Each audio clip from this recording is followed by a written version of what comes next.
Zaki Mirza menjadi sosok penting yang mendinginkan suhu panas rumah tangga Vicky Prasetyo dan Kalina Oktarani. Sang ustadz lah yang menjadi saksi sekaligus memberi solusi bagi Kalina dan Vicky, yang akhirnya berdamai di kediaman ibunda Kalina di Jakarta Selasa 15 Juni 2021. Sebenarnya, bagaimana ihwal cerita hingga Ustadz Mirza ikut meredam kecamuk masalah di rumah tangga Vicky?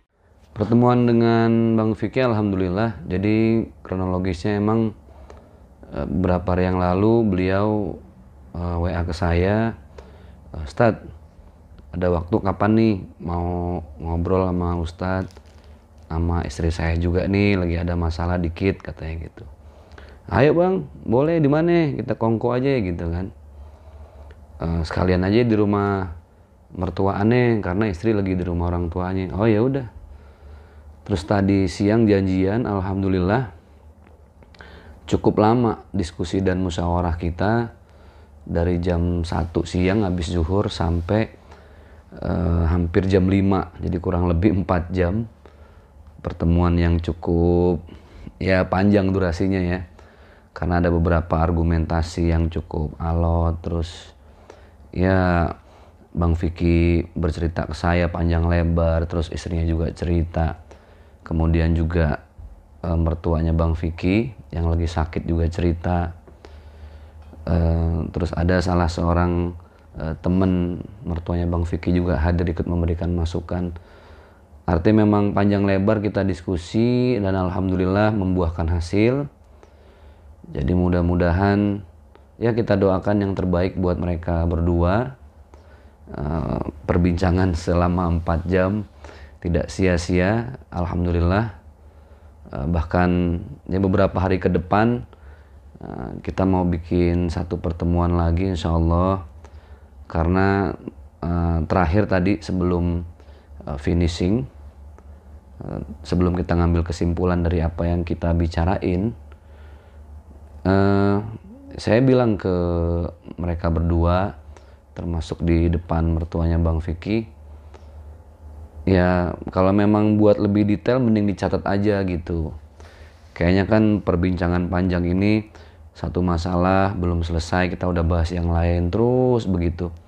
Jadi nggak tuntas, detailnya tuh nggak selesai. Ya udah tulis aja Mbak Kalina apa yang mau dicatat, maunya Bang Vicky kayak apa gitu kan, dibikin pointers. Terus Bang Vicky juga silakan dicatat maunya gimana.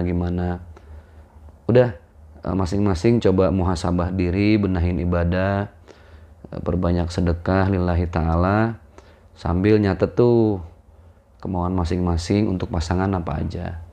Bagian dari introspeksi dan evaluasi, karena kalau cuman by lisan tadi yang saya rasain cukup mengawang-awang ya, jadi banyak yang dibahas tapi belum mengkerucut ke solusi dari setiap detail permasalahan. Tapi intinya alhamdulillah permasalahannya sudah rampung.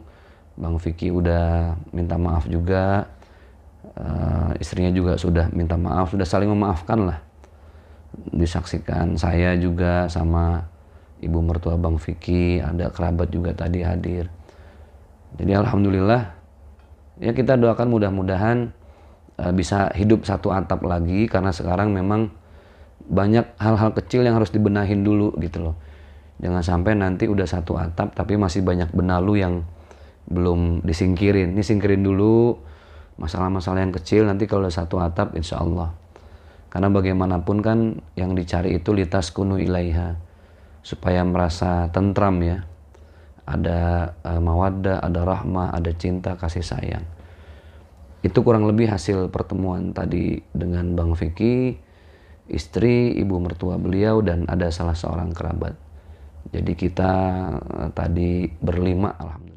Lalu bagaimana dengan kabar keduanya ingin bercerai? Kalau isu perceraian sih tadi saya perhatikan sebenarnya banyak hal yang Bang Vicky ngucapin sesuatu dalam keadaan emosi. Ya namanya keadaan emosi nggak terkontrol gitu ya. Tapi garis besarnya saya lihat mereka masih saling sayang, saling cinta. Tadi Bang Vicky juga saya tanya lebih tegas lagi, Bang Vicky gimana, masih mau mempertahankan rumah tangga apa enggak, masih sayang sama Mbak Kalina apa enggak. Karena jangan sampai nanti kita ngomong panjang lebar tapi ada niat untuk tidak mempertahankan rumah tangga gitu. Bang Vicky bilang, dengan saya datang ke sini aja Ustadz, ini udah pertanda saya mau buktiin kalau saya mau mempertahankan rumah tangga saya dan lebih sayang lagi sama istri. Ya alhamdulillah gitu. Setelah berdamai, akankah Kalina dan Vicky tinggal serumah lagi? Kalau untuk serumah tadi juga udah dibicarain ya. Jadi sepertinya mereka sepakat untuk ngehilangin benalu-benalu kecil dulu nih. Ya masalah apalah finansial yang kecil-kecil lah. Cemburu-cemburu yang ya wajar lah di rumah tangga ya. Itu coba dihilangin dulu, dikikisin dengan komitmen yang baru lagi. Baru coba tinggal satu atap dengan nuansa cinta yang lebih baru, nuansa iman yang baru, nuansa ibadah yang baru, sehingga mereka berumah tangga lebih fresh lagi. Sebenarnya apa yang terjadi antara Kalina dan Vicky? Curhat apa yang mereka sampaikan? Masalah Bang Vicky curhat apa aja? Ya biasalah, masalah rumah tangga, masalah A sampai Z tadi. Beliau udah cerita banyak, tapi alhamdulillah secara gentle Bang Vicky beliau udah nyampein ke saya ini nakoda, gimana pun saya yang mimpin perahu rumah tangga ini. Jadi saya lebih mau banyak introspeksi diri. Saya bilang ya bagus Bang, karena dalam Al-Quran itu kan yang pertama kali diperintahkan sama Allah untuk introspeksi, evaluasi, menghindari diri dari neraka itu kan kita sebagai laki-laki, sebagai imam. Qu anfusakum wa ahlikum nara. Begitu Allah Subhanahu wa taala berfirman. Setelah kita mengevaluasi, baru kita mengajak keluarga nih untuk sama-sama membenahi diri. Itu tadi saya sampaikan juga. Terus ya banyak memang permasalahan yang menurut saya tidak baik juga kalau dikonsumsi secara umum ya. Jadi nanti netizen komen ini itu segala macam. Jadi ada beberapa hal-hal yang memang itu menjadi urusan internal mereka berdua lah, beserta ibu mertua dan kerabat yang hadir di situ. Kalau saya kan di sini posisinya bukan berarti punya rumah tangga yang lebih baik, enggak. Saya juga lagi belajar memperbaiki rumah tangga, jadi imam yang lebih soleh lagi. Ya bukan nasehatin sih ya, kalau pas duduk bareng sama Bang Vicky lebih berbagi pengalaman, saling ngingetin, saling belajar.